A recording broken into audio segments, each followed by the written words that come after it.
मेनू दिखाओ। उपन्यास ऑनलाइन पूरा पढ़े। उपन्यास बिन। उपन्यास सर्वनाश का लोहार अध्याय 236। बसना। गुणा प्रिय पाठकों, अधिक अध्यायों के अनुवाद में हमारी टीम की सहायता के लिए यहां दान करें। URL। सर्वनाश का लोहार 236। बसना। पब फ्यूचर द्वारा विज्ञापन। सेठ अभी कपड़े पहनने के लिए उठा ही था कि मीना का फोन बज उठा। नींद में डूबी मीना ने फोन उठाया। हम क्या है? मैं कहाँ हूँ? मैं सेठ के साथ हूँ। तुम क्यों पूछ रहे हो? क्या क्या आप हमारे बिना उनसे मिले? यह अनुचित है। आप पूरे दिन मौज मस्ती करने के लिए बाहर गए थे, जबकि हमें आपकी ड्यूटी संभालनी पड़ी। सेठ को फोन पर फिन की उत्तेजित आवाज सुनाई दे रही थी। ऐसा लग रहा था कि मीना भी अपनी डेट के लिए कुछ चीजें भूल गई थी। फिन के उस पर असली हमला करने के बाद उसने टिप्पणी की, लगता है कि हमें अब अलग होना पड़ेगा। उसने कान लटकाकर उसकी ओर देखा। हाँ, मुझे लगता है, उसने उदास होकर कहा। कपड़े पहनने के बाद सेठ होटल से बाहर निकला और विलिस बिल्डिंग में वापस आया, जहां उसने एक दृश्य देखा। यहाँ क्या हो रहा है? वह ड्रोसी और उसके साथ आए 4 अभिभावकों और फैटीहेयर के नेतृत्व में विलिस परिवार के कुछ सदस्यों के बीच गतिरोध की स्थिति में आ गया। सभी के शरीर पर कई तरह के घाव थे और वे बहुत थके हुए लग रहे थे। वे स्पष्ट रूप से लड़ाई जारी रखने के लिए बहुत थके हुए थे और एक ठहराव पर आ गए थे।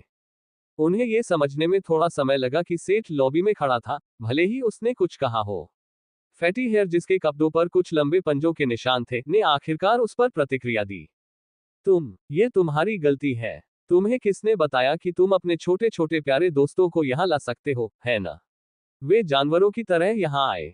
उन्हें यहाँ से निकालो। तिजाहक बिल्डिंग के सामने ही इंतजार कर रहे थे। तुम्हारी हिम्मत कैसे हुई झूठ बोलने और हमें नीचा दिखाने की? एक अभिभावक ने थूका। सेठ ने दोनों को अनदेखा किया और ड्रोसी के पास गया, जो गंभीर रूप से मानसिक कमी से पीड़ित लग रहा था।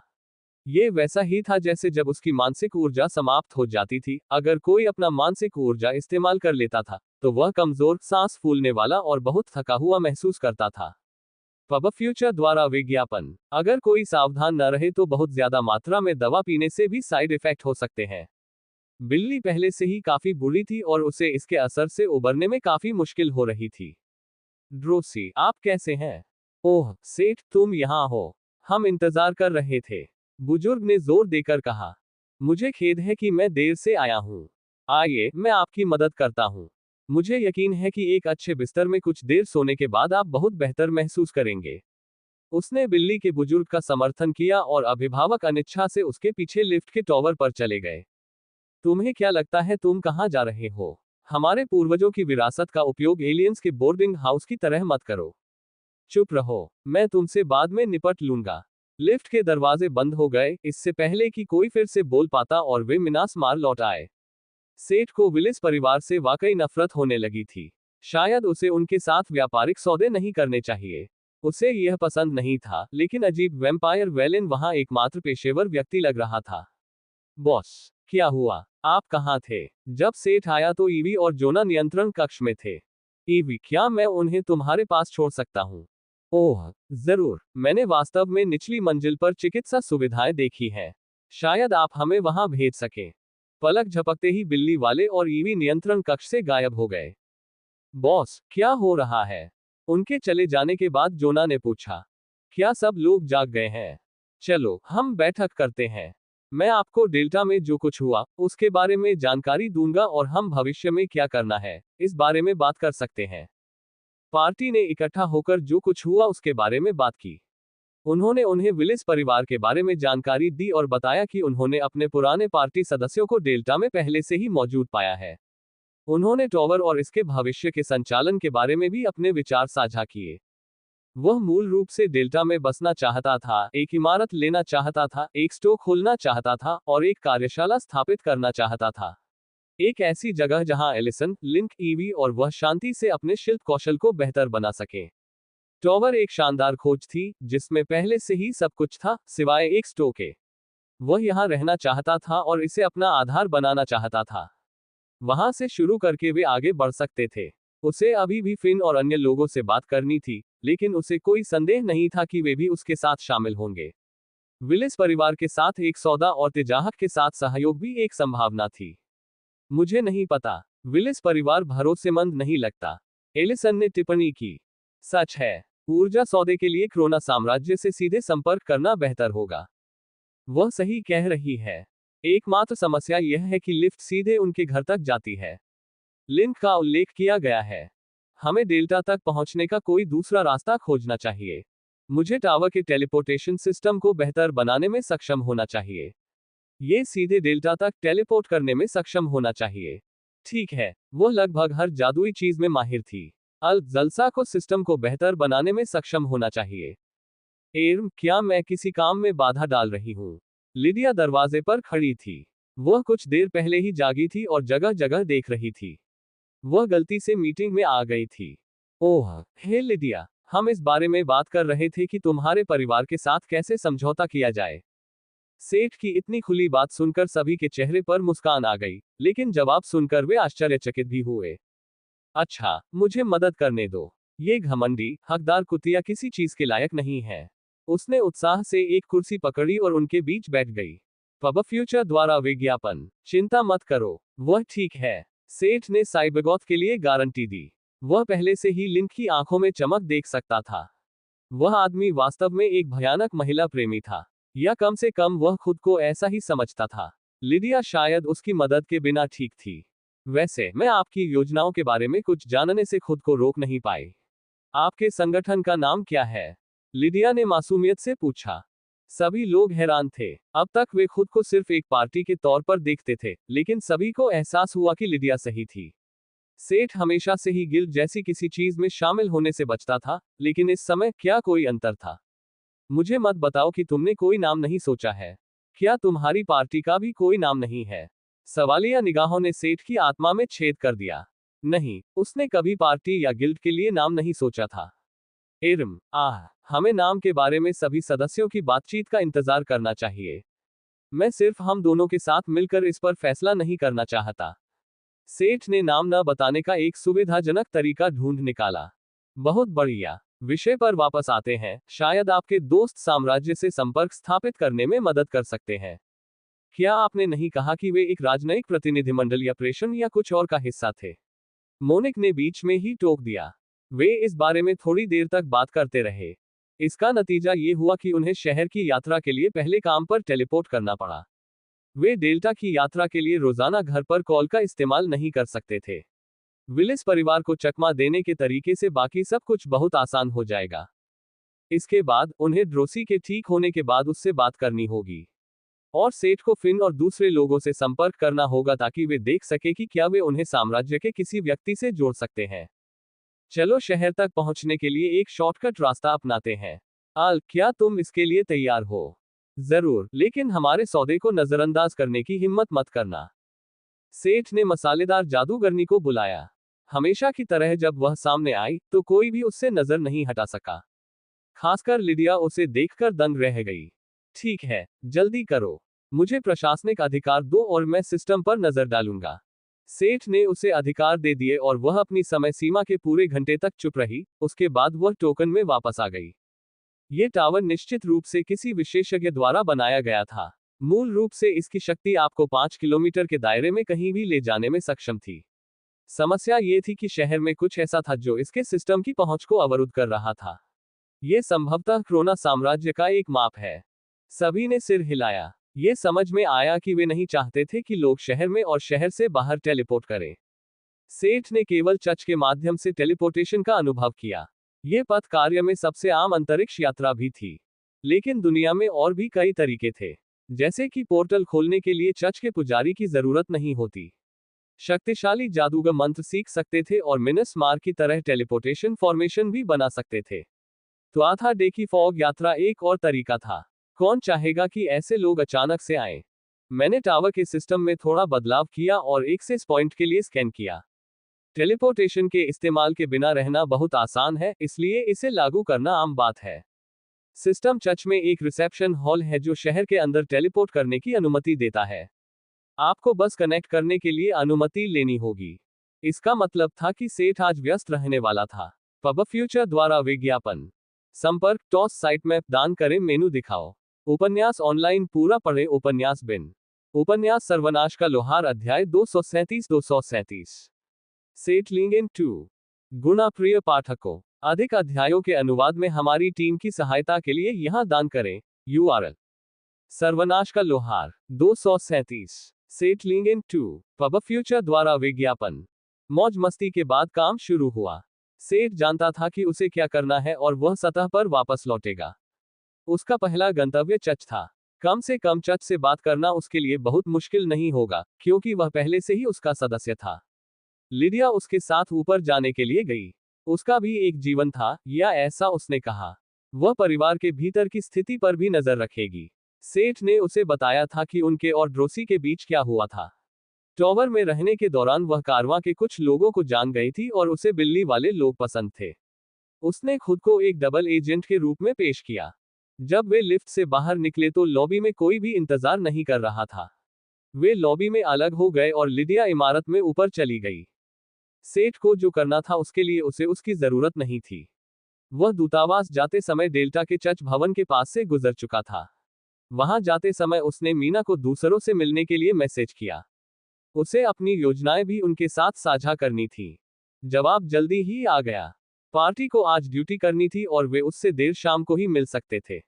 उन्होंने पार्टी के दौरान उसे अपनी नौकरी के बारे में बताया था, लेकिन सेठ को ज्यादा कुछ याद नहीं था। उसे बस इतना याद था कि उन्हें किसी महत्वपूर्ण व्यक्ति की सुरक्षा करनी थी। जब वह चर्च में दाखिल हुआ तो एक पुराना परिचित पहले से ही उसका इंतजार कर रहा था। सेठ, सांता क्लॉस जैसी दाढ़ी वाले एक मोटे बूढ़े आदमी ने उसे खींचकर गले लगा लिया। साइमन। सेठ को पता था कि साइमन डेल्टा में है, लेकिन उसे कैसे पता था कि सेठ चर्च में कब आएगा? ऐसा नहीं हो सकता कि वह उसका पीछा कर रहा था, या फिर वह बूढ़ा आदमी चर्च के प्रवेश द्वार पर किसी खौफनाक व्यक्ति की तरह छिपकर सेठ के आने का इंतजार कर रहा था। सेठ।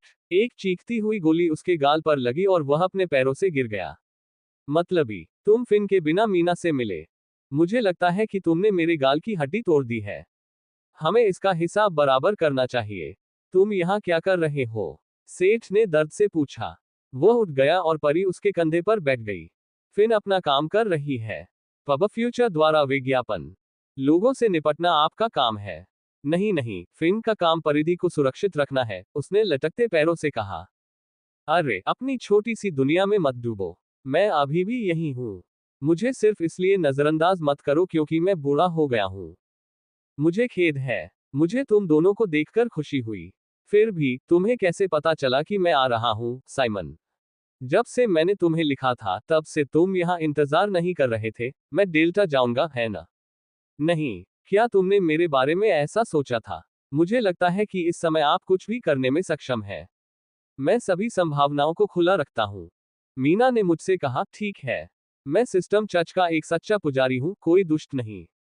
सेठ ने उसे घूर कर देखा, लेकिन फिन यहाँ था, इसलिए मीना भी शायद वहां आए होगी। यह संभव था कि साइमन की कहानी सच हो। क्या इसका मतलब यह है कि जिस व्यक्ति की आप रक्षा कर रहे हैं, वह भी यही है? सेठ ने अपने कंधे पर बैठी छोटी सी आकृति से पूछा, लेकिन जवाब साइमन ने दिया। हाँ, चौथी राजकुमारी बिशप के साथ व्यापार के लिए चर्च में आई थी। ठीक है, वैसे भी, चूंकि आप यहाँ हैं, इसलिए यह अपेक्षा से अधिक तेजी से हो सकता है। मुझे आपके टेलीपोर्टेशन एक्सेस पॉइंट के लिए परमिट की आवश्यकता है। पब फ्यूचर द्वारा विज्ञापन। तुम्हें इसकी क्या जरूरत है?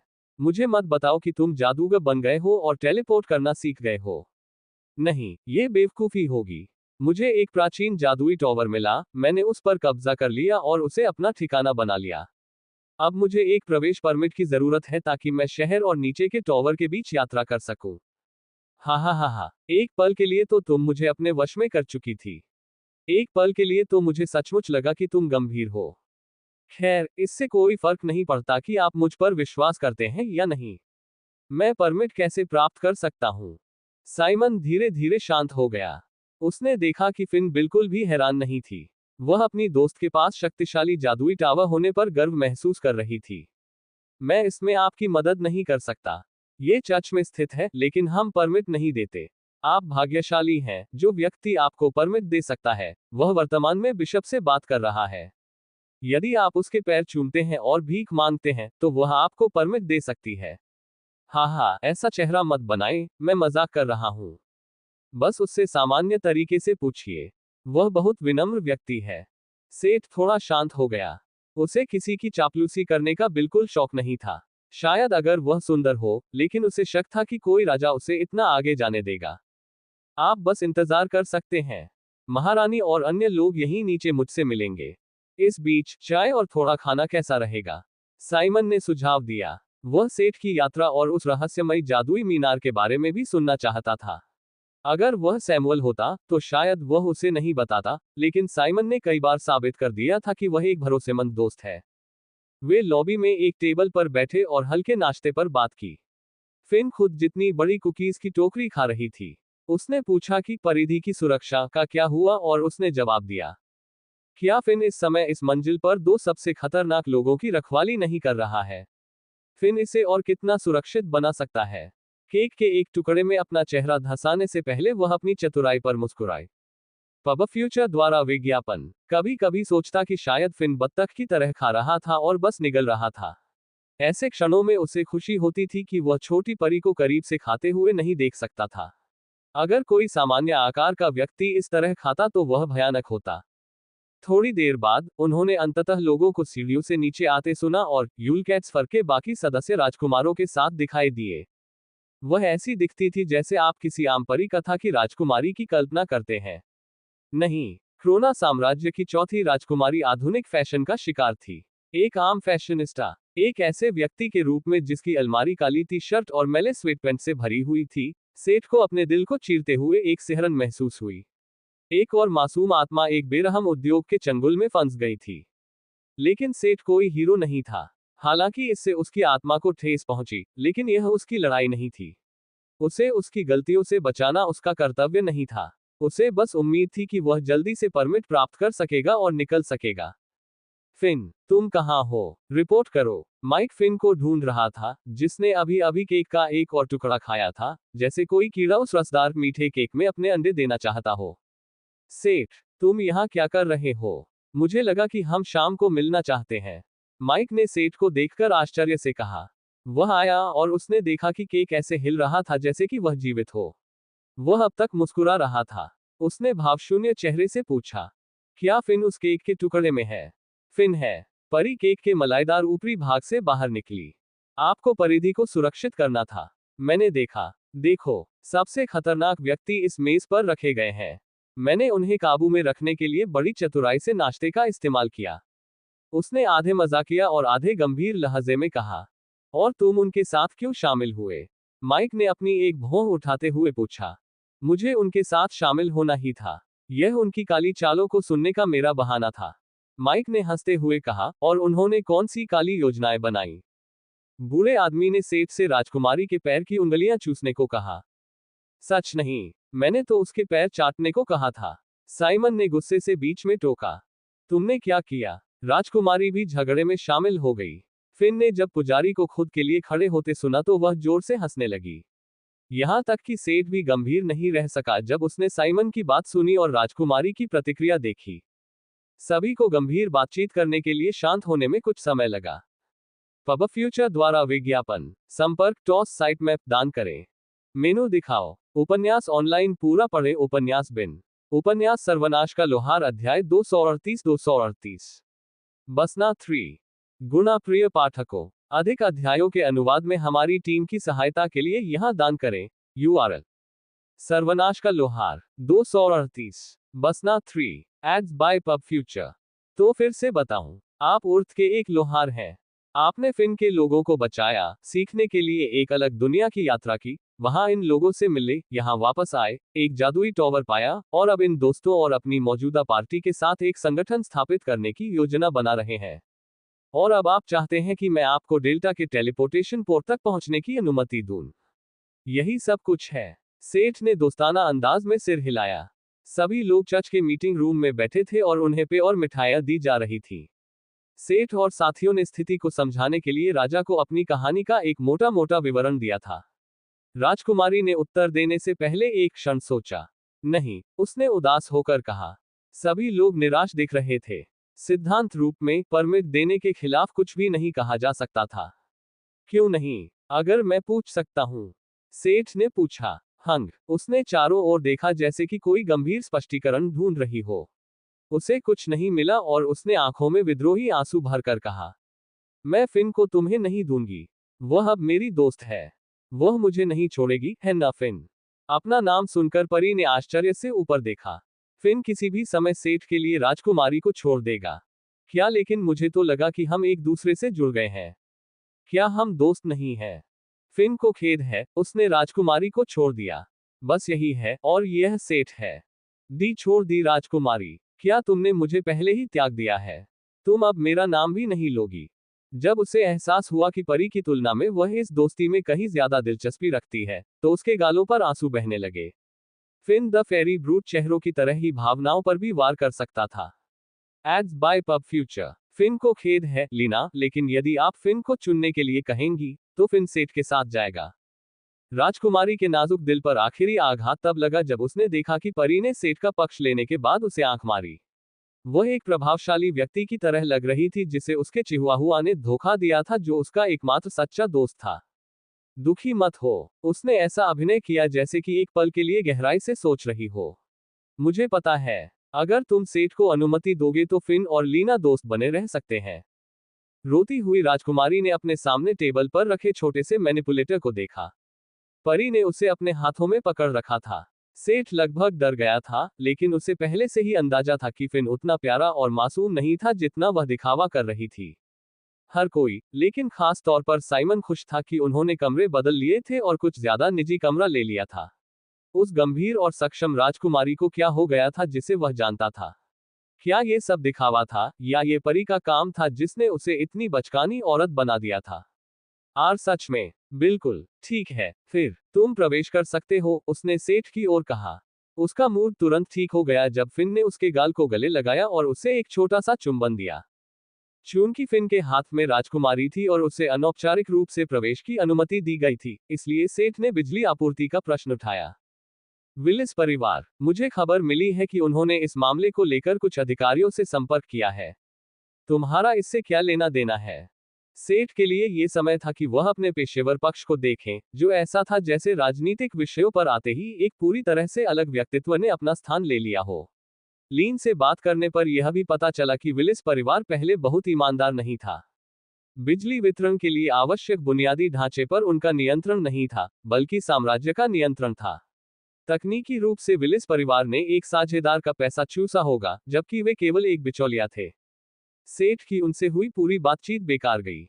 वह बस खुश था कि उसने अभी तक किसी अनुबंध पर हस्ताक्षर नहीं किए थे। राजकुमारी से सीधे बात करना ज्यादा समझदारी भरा था।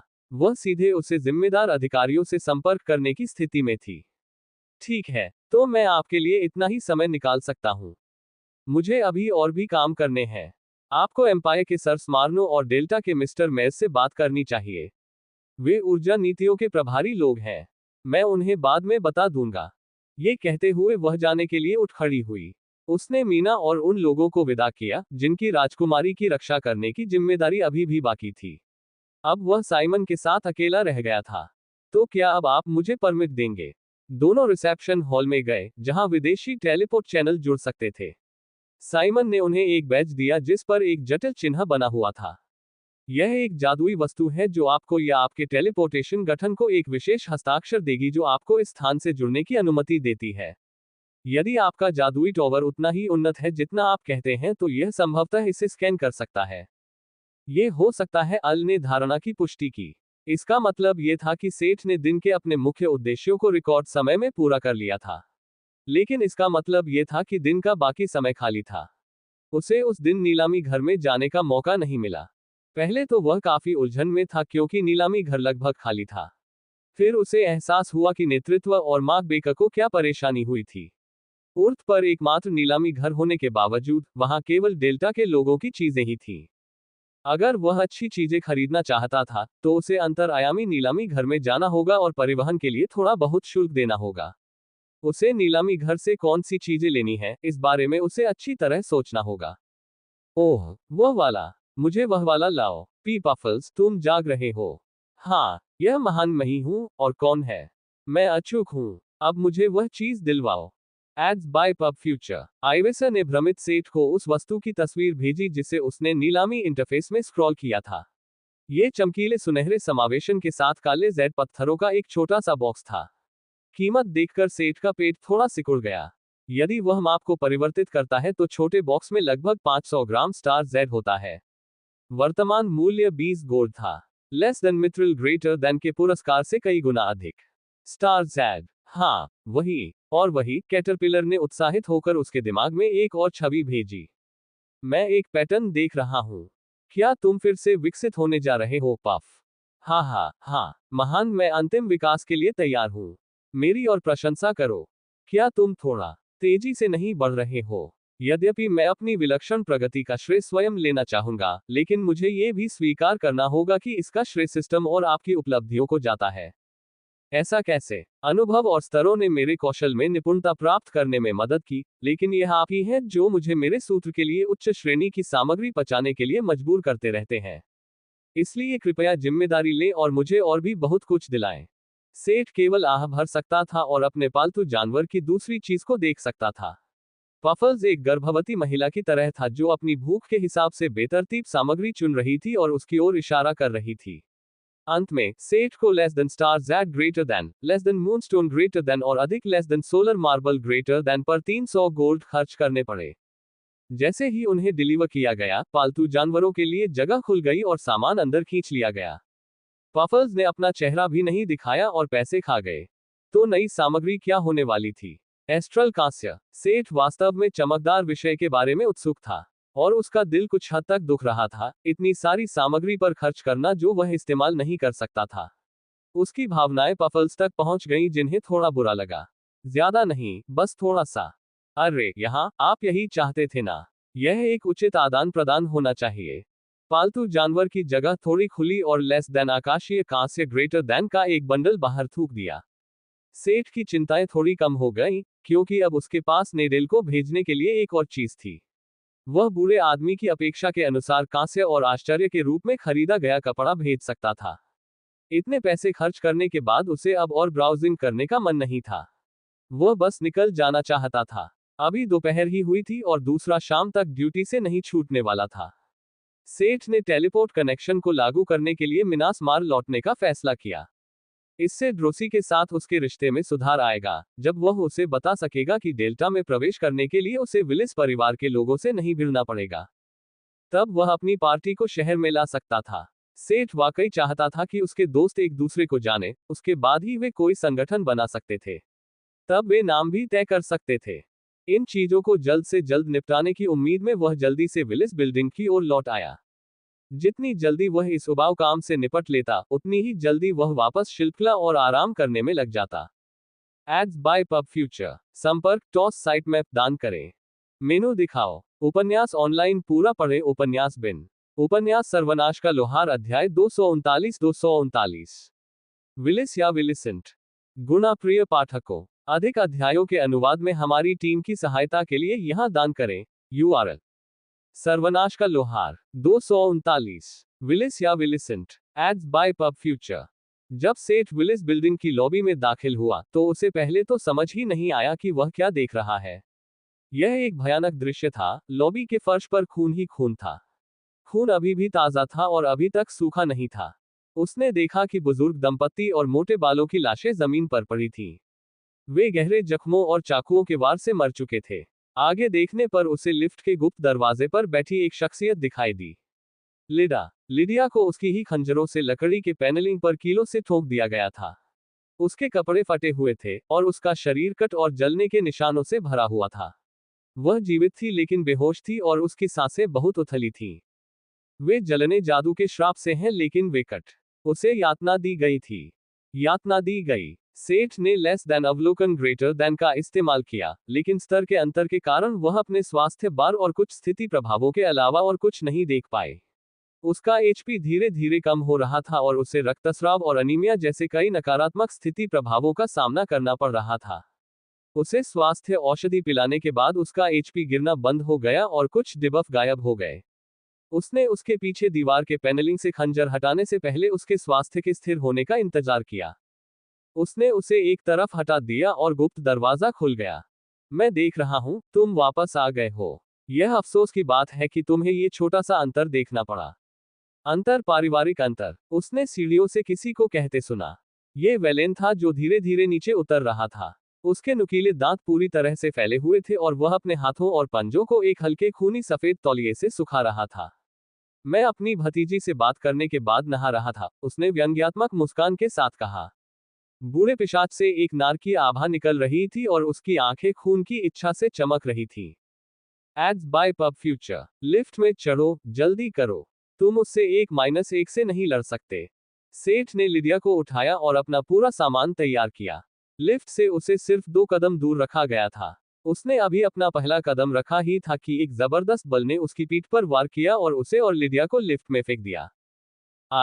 लॉबी में चीख गूंजी, लेकिन सेठ की नहीं। भारी प्रहार से कराहते हुए सेठ ने अपने फेफड़ों से हवा बाहर निकाली और किसी तरह लिफ्ट के गेट बंद करने में कामयाब रहा।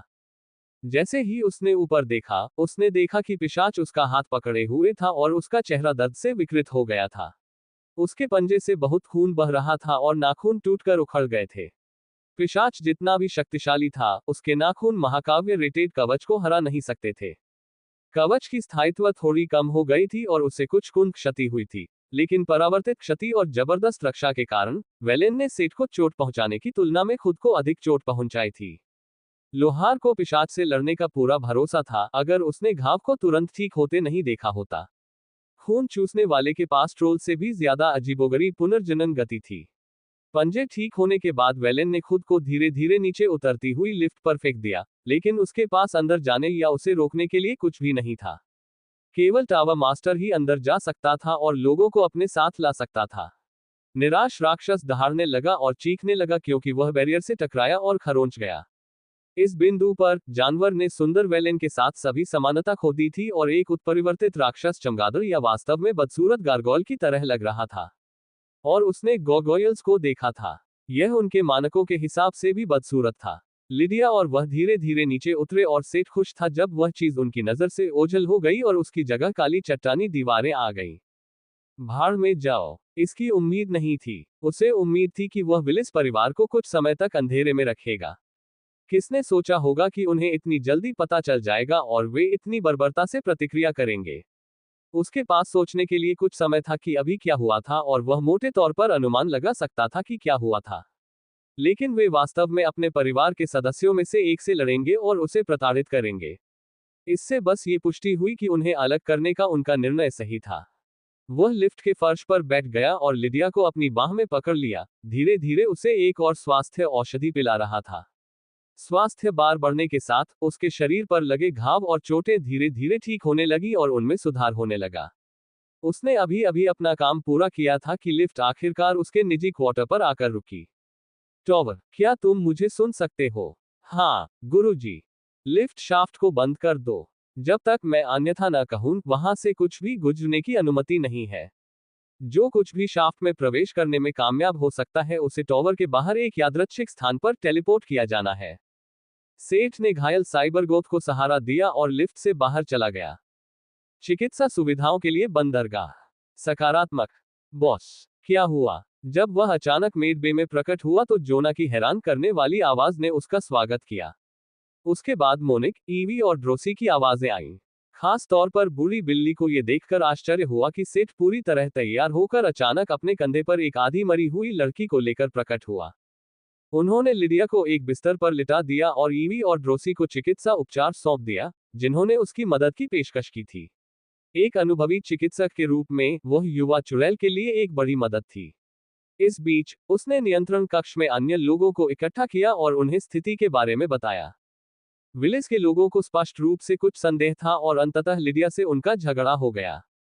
चूंकि यह बहुत संभव था कि उन्होंने जानकारी के लिए उसे प्रताड़ित किया हो, इसलिए उन्हें शायद अपनी योजना के बारे में पता था ताकि उन्हें इस बात से दूर रखा जा सके। तो फिर हम सतह पर कैसे पहुंचेंगे? मोनिक ने झुंझलाकर पूछा। ओह, इसकी चिंता मत करो टॉवर, इस टोकन को स्कैन करो और अनुक्रम को टेलीपोर्ट फंक्शन में शामिल करो। फिर तुम्हें डेल्टा के एक से स्पोर्ट से कनेक्ट करने में सक्षम होना चाहिए।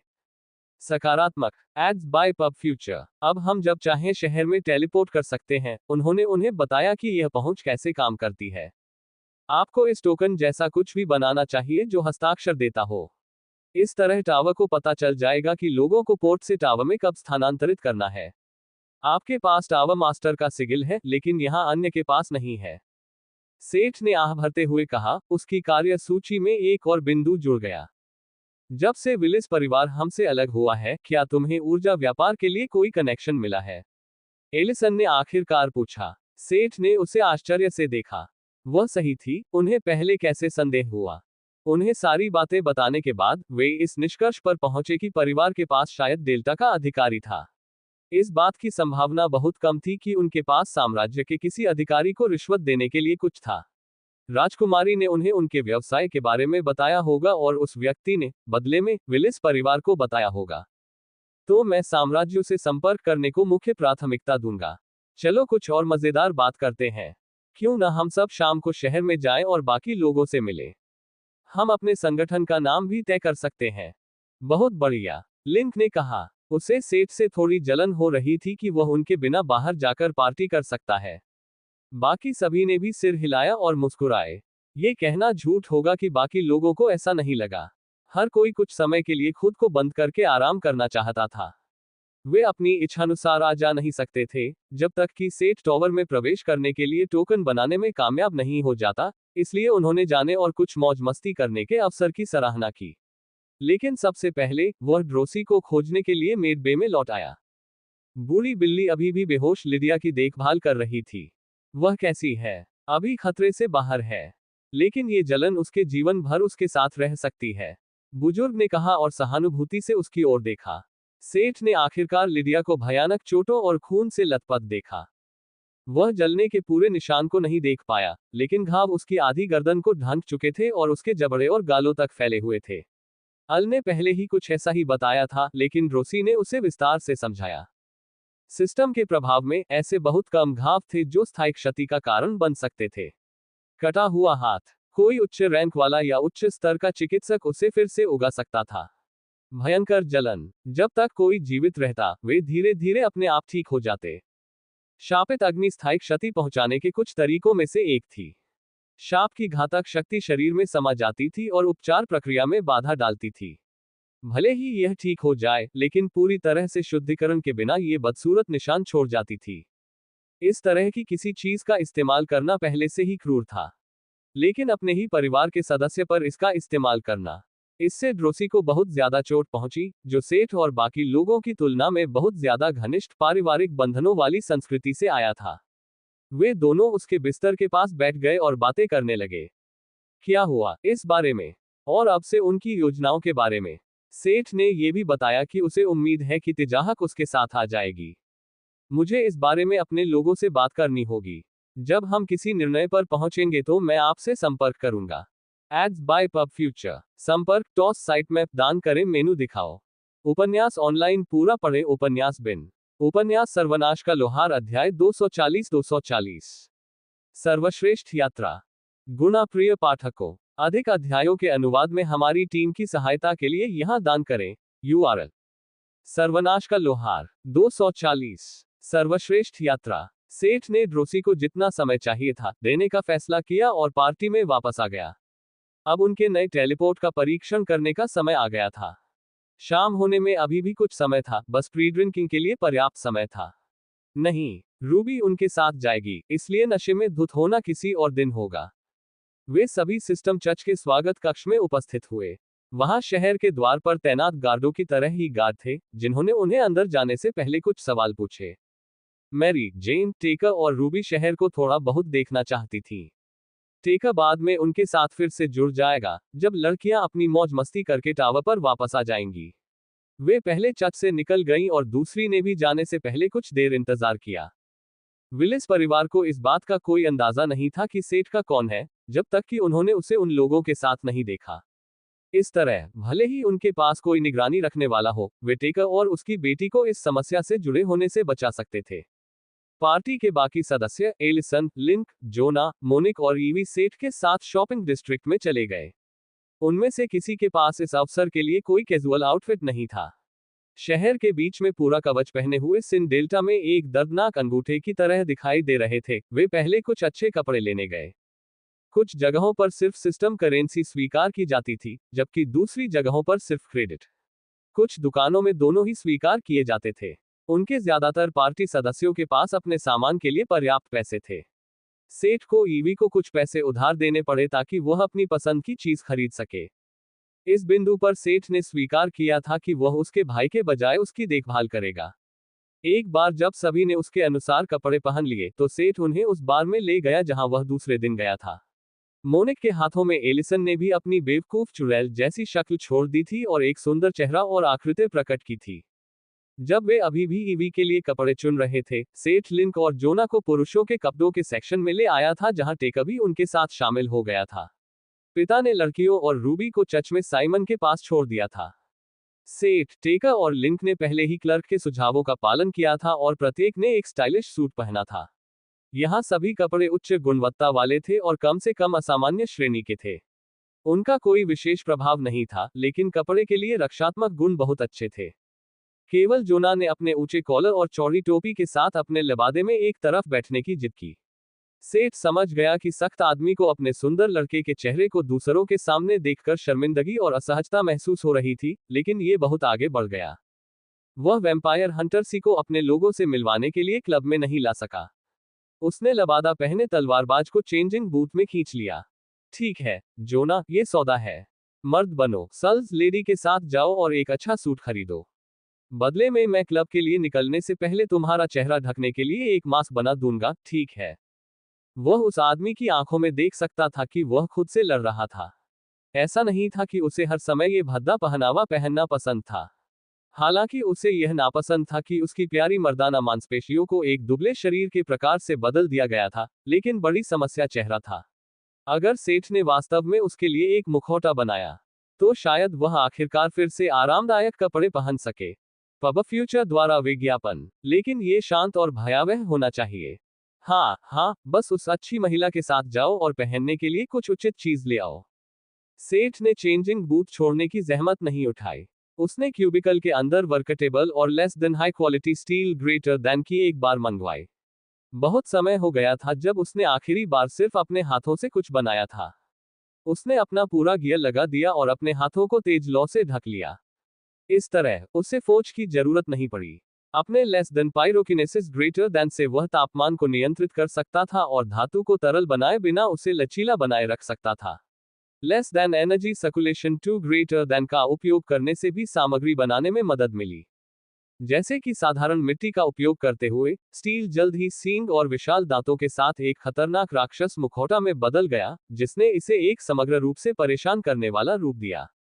इसे चमड़े की बेल्ट के एक सेट के साथ पहना और बांधा जा सकता था। उन्होंने माथे पर एक छोटा राक्षस कोट डाला और पहनने वाले के आधार पर आकार बदलने के लिए एक सर्किट अंकित किया। यह इसका एकमात्र विकल्प था, जिसका मतलब था कि यह पूरी तरह से सजावटी वस्तु थी। कोर के भीतर की शक्ति खत्म होने से पहले कई बार आकार को समायोजित करने के लिए पर्याप्त थी। मुखौटा टोपी बनाने में आधे घंटे का समय लगा, बाकी सभी के लिए अपनी खरीदारी पूरी करने के लिए पर्याप्त समय। जब वह बाहर आया तो सभी का काम हो चुका था, सिवाय जोना के, जो कपड़े बदलने वाले कक्ष में छिपा हुआ था। कृपया बाहर आ जाओ, इतना सुंदर चेहरा छिपाया नहीं जाना चाहिए। ये बहुत शर्म की बात है कि ये दिखाई नहीं दे रहा है। कृपया, उसने महिला क्लर्क को कक्ष के बाहर उसके लिए झूमते हुए सुना। अब वह जोना की भावनाओं को थोड़ा बेहतर समझ पाया। ये वह मुखौटा है जिसका मैंने वादा किया था। बाहर आओ, चलो चलते हैं। वह पर्दे के पीछे पहुंचा और जोना को अपना अस्थायी चेहरा सुरक्षा कवच दिया। वह अंदर से खुशी की चीख सुन सकता था और कुछ सेकंड बाद एक सेक्सी दानव कक्ष से बाहर निकल गया। उसका रुख बहुत आत्मविश्वास और शांत था, उसकी कॉलर आधी छाती तक खुली हुई थी और उसका हाथ जेब में था।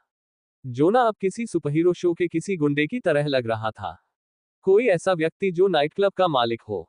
सेठ ने मीना को संदेश भेजा कि वे उस क्लब में प्रतीक्षा करेंगे जिसे लिडिया ने पार्टी के दुकान से निकलने से पहले दिखाया था। उसे उत्तर के रूप में एक अलग स्थान मिला। जब वे बैठक स्थल पर पहुंचे तो शहर में पहले से ही अंधेरा हो रहा था। यह एक बड़ा हाई क्लास रेस्टोरेंट था जिसकी सजावट बहुत महंगी थी। ऐसा लगता था कि यहाँ हवा में सांस लेने के लिए भी पैसे देने होंगे। वह यहाँ के खाने के लिए राजनयिक प्रतिनिधिमंडल से पैसे वसूलने को तैयार था। उन्होंने अपना नाम बताया और रिसेप्शनिस्ट ने एक शब्द से उन्हें एक निजी कमरे में ले जाने को कहा। अंदर माइक, मीना, लिक्सिस, बुल्को और फिन एक भरपूर मेज पर इंतजार कर रहे थे। मेज पर कई स्वादिष्ट व्यंजन रखे हुए थे, जिन्हें देखकर दर्शक को डर लग रहा था कि कहीं उसके पैर वजन के कारण मुड़ न जाएं। पब फ्यूचर द्वारा विज्ञापन। इस बार परी ने उसके गाल पर खुद को नहीं चिपकाया, बल्कि मीना ने उसकी बाहों में आकर उसे चूमा। सेठ को बहुत आश्चर्य हुआ और उसने उसे अपने बगल में एक सीट पर बैठने की अनुमति दी। सभी लोग शर्माते हुए सेठ को देखकर हंसे और वहां मौजूद लोगों के बीच अपनी सीट पर बैठ गए। उन्होंने शराब पी और बातें की। उन्होंने साथ में खाना खाया और हंसे। पिताजी, भाई के साथ यह सुंदर बिल्ली वाली महिला कौन है? उसने मासूमियत से पूछा और सेठ और मीना की ओर इशारा किया। हम शायद उसकी गर्लफ्रेंड है ना? उसने प्यार भरी मुस्कान के साथ जवाब दिया। दोनों को अचानक खांसी का दौरा पड़ गया। उन्होंने आधे कान से सुन रखा था और जब उन्होंने टेका का जवाब सुना तो उनका गला रुंध गया। एक दूसरे की प्रतिक्रियाओं को देखकर वे केवल एक साथ हंसने लगे। शायद वे वास्तव में बिना किसी सूचना के इस तरह के रिश्ते में आ गए थे। यह अजीब नहीं लगा, इसलिए सब कुछ ठीक था। उन्होंने रेस्तरां में उपलब्ध प्रचुर व्यंजनों का भरपूर आनंद लिया और जब सभी का पेट भर गया तथा रूबी सो गई, तभी उन्होंने व्यापार के बारे में बातचीत शुरू की। तो मुझे लगता है कि हर कोई एक संगठन की स्थापना करने के लिए तैयार है। एक गिल्ड मोनिक और लिंक से आया था। एक गिल्ड। मैरी और जेन ने रूबी को न जगाने के लिए चमकती आंखों से फुसफुसाया। एक भाड़े का गिरोह, बुल्को और माइक ने कहा। एक शूरवीर आदेश, फिन ने पुकारा। एक कार्यशाला, सेठ ने निष्कर्ष निकाला। एक घर, रूबी ने सोते हुए मैरी को गले लगाते हुए बड़बड़ाया। फिन के सुझाव पर वह थोड़ी जाग गई थी। शूरवीर आदेश पहले से ही दूर की कौड़ी लग रहा था, लेकिन एक कार्यशाला। जब उन्होंने एक कार्यशाला सेठ जादूगर को 180 वाय स्थापित करने और अपना मन बदलने का उल्लेख किया, तो उनके भावों को देखकर मेरा मतलब है एक गिल्ड, बेशक, उसने थोड़ा निराश होकर कहा। गिल्ड वह सब कुछ हो सकता है जिसका उन्होंने उल्लेख किया था और उससे भी ज्यादा।